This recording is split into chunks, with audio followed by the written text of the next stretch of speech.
BMC News, informação que gera valor.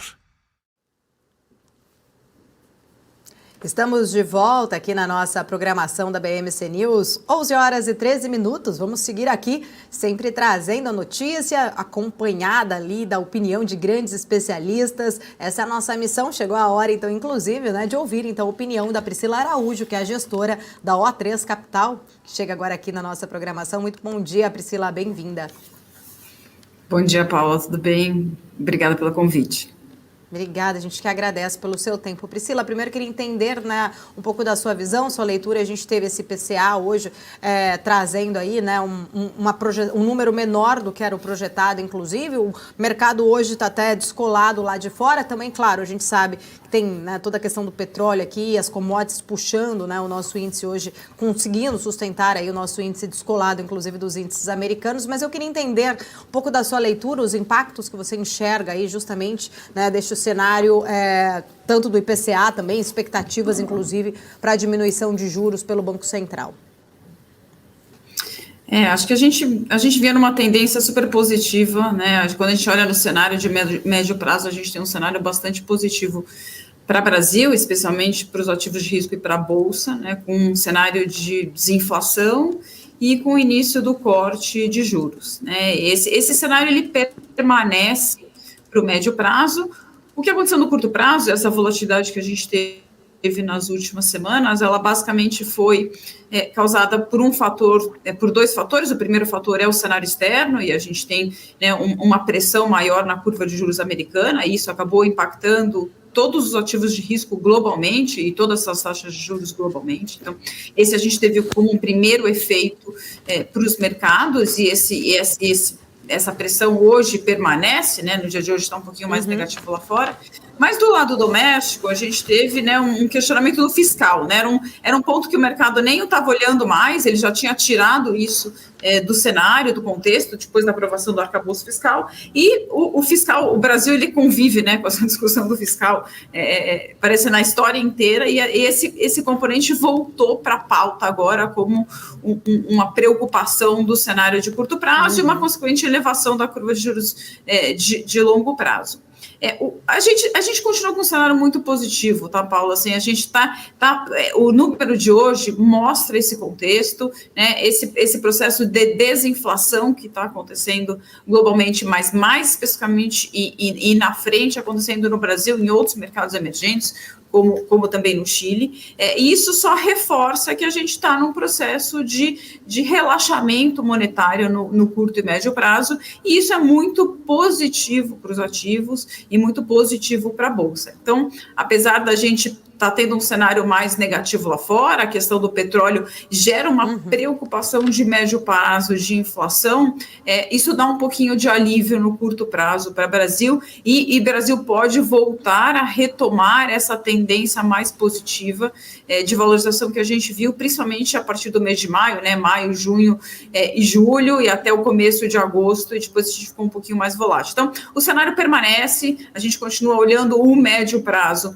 um cenário bastante positivo para a Bolsa, com valuations muito descontados e com um crescimento de lucros importante, né, para os próximos 2-3 anos, e com uma taxa de desconto reduzindo. Então, tem muito valor a ser destravado nessa Bolsa. O cenário de curto prazo continua volátil. A gente tem um dado muito importante amanhã, que é o CPI americano, né? A grande dúvida da semana não é se o Fed vai ou não subir juros, mas sim o dot plot e qual é a sinalização que o Fed vai dar para a reunião de novembro, que é a principal dúvida do mercado, e eu acredito que uma estabilização desse cenário global, né, uma estabilização do cenário de Estados Unidos, ficando mais claro que a gente não vai ter uma grande recessão e que com a curva de juros americana se estabilizando, isso gera um ponto muito importante, um fator muito importante para o mercado voltar a performar aqui dentro. Inclusive, bom, são vários pontos, acho que você colocou muito bem. Muita coisa, né? De detalhar, muito bom. Não, mas muito bem detalhado, muito bem interessante o seu ponto ali, né? Olhando aqui para o Brasil, como essa expectativa aí de uma melhora, até porque a gente viu, acho que eu vi até recentemente aí, vários gestores justamente colocando também esse argumento, né? De ter aí muitos ativos ainda descontados, com esta possibilidade, né, de se melhorar este ambiente nosso, né, com essas possibilidades aí de trazer aí de volta, né, muitos ativos, inclusive, que estavam descontados. Agora, só queria voltar um passo na hora que a gente estava falando ali em relação da curva de juros, porque olhando para a curva curta, né, acho que a gente começa a entender ali uma leitura que o mercado volta a precificar chances de uma Selic de cortes maiores, inclusive mais profundos ali. Mais acelerados, né? Mais acelerados à frente. Você acredita realmente que há esse ambiente para isso mesmo? Ou todas as incertezas ali daquele outro ponto, né, que a gente colocou até do exterior, pode de alguma forma acabar atrapalhando um pouco essa perspectiva? Definitivamente o exterior não pode atrapalhar, né?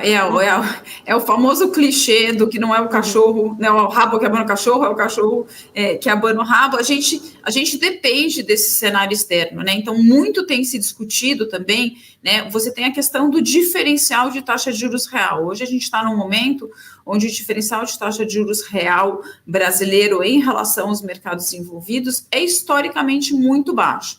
Então, a gente precisa, para que a gente tenha cortes mais agressivos da taxa de juros nominal, né, que é a taxa de juros do cupom, a Selic, a gente precisa efetivamente ter uma desinflação num processo mais acelerado para que a gente não permaneça com taxa de juros reais muito mais baixas do que os países desenvolvidos. Porque, na verdade, isso gera todo um efeito. Se você tem taxa de juros reais muito baixas, isso gera uma pressão na moeda gera uma pressão na inflação, e aí você não tem espaço para cortar a taxa de juros. Então, nessa taxa de equilíbrio, é preciso que você tenha a inflação caindo para que você tenha cortes maiores da taxa de juros. Então, a gente depende, sim, o tema que mais se fala hoje no mundo, não é só de Brasil, é data dependent, né? A gente depende, né, de dados futuros para ter uma convicção maior sobre esse patamar de corte de juros. Então, sim, eu acredito que é possível, mas depende dos dados.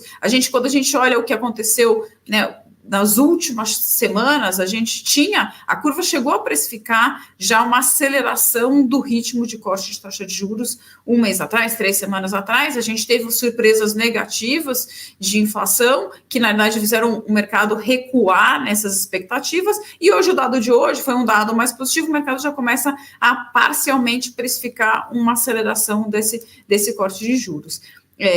Então depende dos próximos dados, e o mercado está muito no detalhe, no olho de cada um desses dados para conseguir afirmar qual é a velocidade, não só a velocidade, né? Acho que são 2 pontos muito importantes aqui. Um é a velocidade do corte de juros, que é na parte curta da curva, como você disse, mas também a taxa terminal, né? Até que ponto a gente vai nesse corte da taxa de juros, que hoje, né, gira na faixa de 9,5%. Priscila, bom dia para você. Felipe Nascimento falando agora, prazer falar contigo. Nessas duas questões, né, a velocidade e a taxa terminal, a gente vê que o mercado sempre tenta antecipar e alguns setores acabaram até mesmo evoluindo, andando um pouco mais rápido, experimentando um ralizinho ali nessa expectativa de um corte de juros. Isso já tentando precificar o início, né, do corte de juros, e depois que começou, deu uma segurada. Claro que todo esse ambiente externo também segura um pouco. Mas a expectativa de uma taxa, né, não necessariamente chegando ali nos 9%, como o mercado já vê em alguns momentos chegando ali perto dos 10,5%, isso tende a inibir também uma melhora de perspectiva ou uma aceleração de alguns setores, de algumas empresas um pouco mais sensíveis a essa taxa? Acho que, Felipe, se eu fizer uma retrospectiva olhando bem no detalhe o desempenho dos setores da Bolsa, eu acho que a gente teve 2 efeitos aí, né? Esse primeiro rally que a gente viu da Bolsa em final de maio, né, do meio de maio para frente, junho, julho, na verdade a gente teve, né, o que a gente chama de short covering, né, uma cobertura de short. A gente teve, na verdade, um dinheiro que veio para a Bolsa basicamente por posições vendidas, quando a gente olha os multimercados, né, a indústria de multimercados, ela estava estruturalmente vendida na Bolsa Brasileira. E você teve essa indústria toda zerando essas posições vendidas. Segundo ponto é os fundos, né, de ações, sejam os que a gente chama de long onlys, que são os fundos de ações puro, ou long bias, né, que tem uma flexibilidade maior de alocação na renda variável, eles tinham uma alocação em bolsa muito pequena e um volume de caixa muito grande. Então, o que aconteceu nesse primeiro movimento que a gente viu, né, de maio até o começo de agosto, foi um movimento que a gente chama de beta, né, onde tudo andou junto, né, aquelas boas empresas, mas também aquelas empresas que não eram muito boas, as empresas ruins, mas que tinham um volume de posições vendidas muito grandes e que todo mundo começou a desmontar essas posições. Então, foi um movimento que a gente chama de beta, né, foi tudo andou mais ou menos igual. O que aconteceu na sequência, isso junto aconteceu concomitantemente com uma temporada de resultados. E a temporada de resultados, ela trouxe para alguns setores, em específico aqueles setores que são mais sensíveis a juros e mais sensíveis a crédito, mais sensíveis à inadimplência, mais sensíveis à renda, resultados ainda muito fracos, né? Isso com exceção de setor de construção civil, que tem Minha Casa Minha Vida, então tem uma proteção maior. Mas todos esses setores mais sensíveis trouxeram, em grande parte dos resultados, surpresas negativas de resultados. Então, essa conjunção de dois fatores é a história de que a gente diz quando a água baixa, você vê quem está nadando pelado. Então, a partir de agora, a gente sabe quem está indo bem, quais são as empresas que estão indo bem, os setores que estão indo bem e aqueles que estão indo...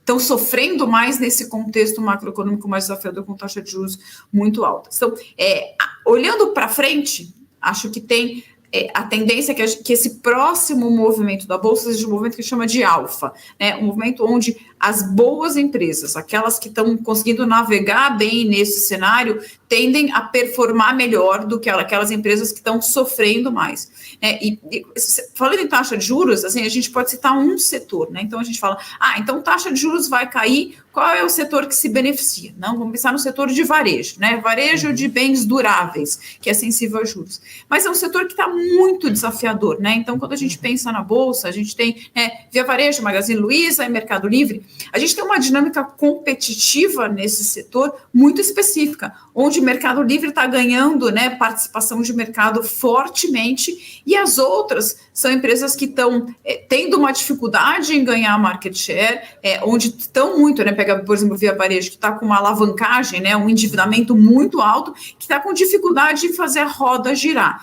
Então, não só a gente tem um movimento agora de alfa, mas é muito importante a gente olhar setor a setor e olhar empresa a empresa, porque não é simplesmente vai cortar a taxa de juros, vamos comparar empresas de varejo, né? Porque cada setor tem uma dinâmica específica e cada empresa tem uma dinâmica específica, e mesmo com corte de taxa de juros, essas empresas estão com dificuldade, e aí as ações vão ter dificuldade em performar, mesmo num cenário de corte de taxa de juros.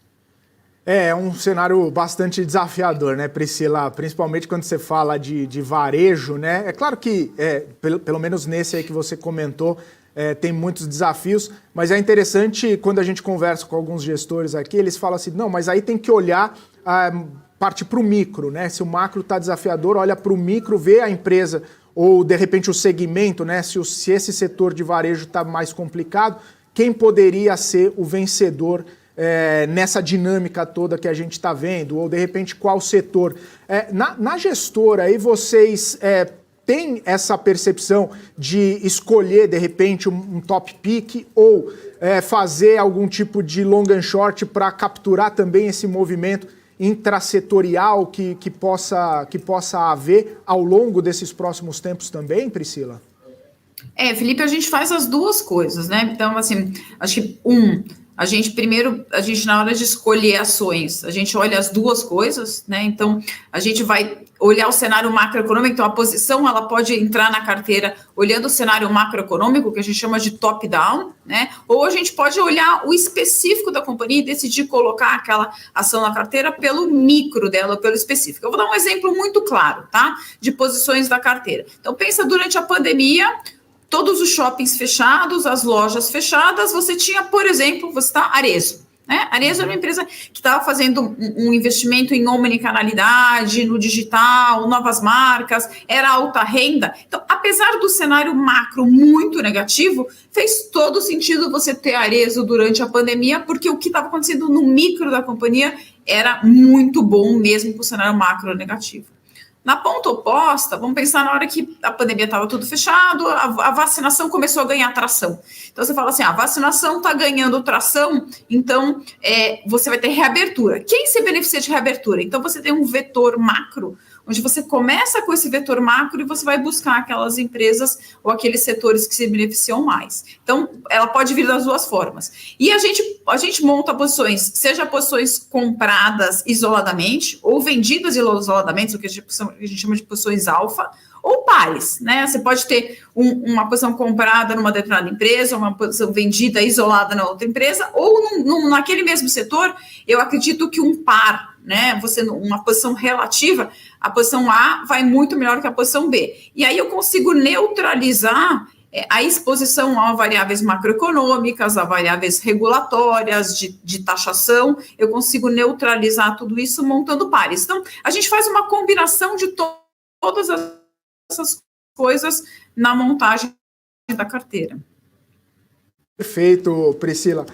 Inclusive, a gente estava monitorando aqui, né, na conversa com a pauta que a gente montou, foi sinalizado aqui Vulcabras, né? E aí eu queria entender um pouquinho a respeito dessa tese, porque você citou Arezzo, né? Claro que são diferentes em perspectiva, né? Em público-alvo, em até tipo de produto, mas acaba sendo um segmento ali de um varejo mais de moda, ou de repente até um é fábrica, obviamente, né? Mas tem esse conceito todo. Eu queria entender um pouquinho mais sobre essa tese, e aí passando por depois eu pergunto uma outra questão sobre um par ali para eu entender melhor a interpretação. Mas o que está por trás, né, dessa tese aí de Vulcabras? O que você está percebendo? O que pode capturar nesse cenário que você comentou?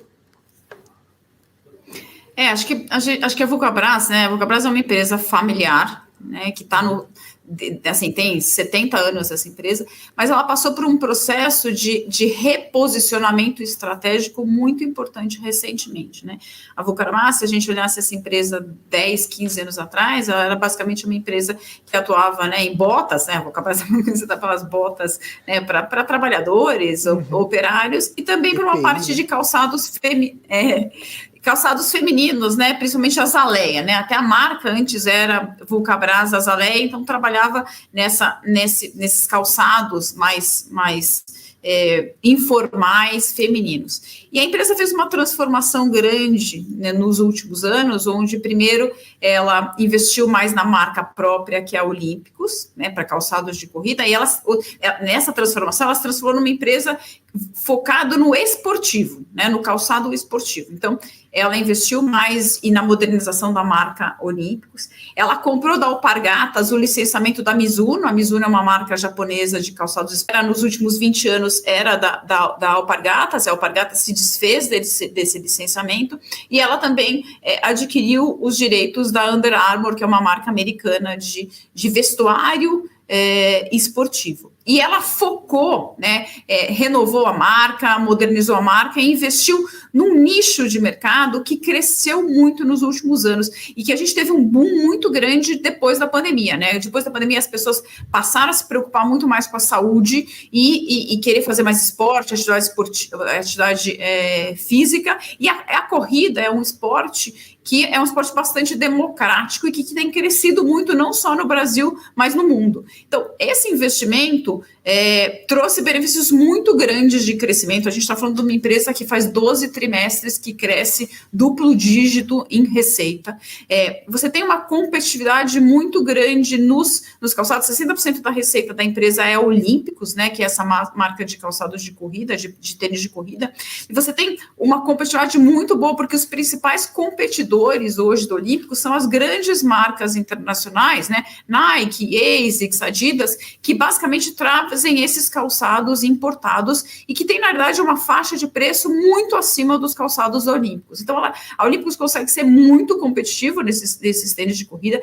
A Vulcabras investiu muito em tecnologia, até em parceria com o laboratório da USP. Então, lá fora vende-se muito, né? E uma tecnologia muito recente nos últimos anos dos tênis de corrida, essa placa de carbono que impulsiona e traz amortecimento para os tênis de corrida, e a Vulcabras investiu numa tecnologia nacional, com componentes nacional, que é grafeno. Então você tem nos tênis olímpicos uma placa de grafeno, e você consegue entregar hoje um tênis de ponta de corrida na Olímpicos, que custa menos da metade do que custa um tênis de placa de carbono da Nike importado, por exemplo. Então você tem uma empresa que está entregando um ROIC nos últimos anos acima de 25%, né? Então, um retorno sobre capital investido, você cresce duplo dígito, é uma empresa verticalizada, ou seja, você está tendo expansão de margem, você tem muitas sinergias operacionais dentro dessas 3 operações da Vulcabras, e você tem perspectivas, obviamente, a base de comparação ela fica cada vez mais difícil, né? Dado que a empresa está crescendo muito e esse mercado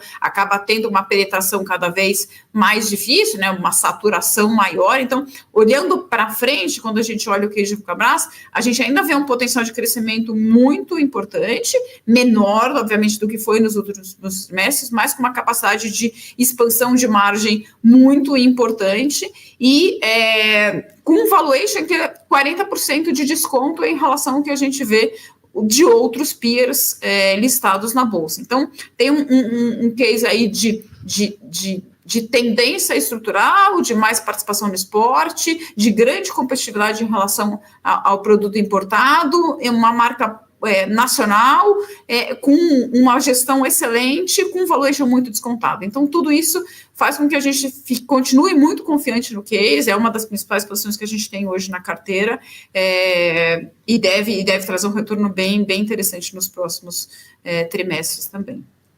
Maravilha, Priscila. E só para tirar uma dúvida, né, que tem sido falado bastante no mercado recentemente sobre Cambuci, né, até mesmo sendo talvez uma concorrente direta, ou um par ali de Vulcabras, tem, né, suas especificidades e até mesmo o próprio carro-chefe, não necessariamente a questão das vestimentas esportivas efetivamente, mas como que você analisa essa relação, né, essa concorrência, justamente, e também tamanho de empresa para colocar em portfólio e tudo mais? Como que você vê Cambuci? Você acompanha de perto, traz alguma perspectiva de concorrência mais direta com a Vulcabras? Não tem? Como que é a sua percepção? Felipe, a gente tem uma dificuldade por questões de liquidez, né? Como a gente, pelo volume de recursos que a gente está gerindo na estratégia, a gente tem um patamar de liquidez mínimo para compor o nosso universo de investimento, e Cambuci hoje não entra no nosso universo de investimentos por essa baixa liquidez. Então, a gente não pode investir no portfólio. Vulcabras já está num patamar, né, quando a gente olha na Bolsa, ela já está num universo mais de small caps. A liquidez veio aumentando, mas Cambuci a gente não tem como investir em Cambuci pela questão da liquidez mesmo. Perfeito. Priscila, agradeço muito sua participação, sempre muito bom poder bater esse papo de mercado, entender visão, entender cenário, sempre muito bom poder conversar contigo. Volte sempre, uma ótima terça-feira para você.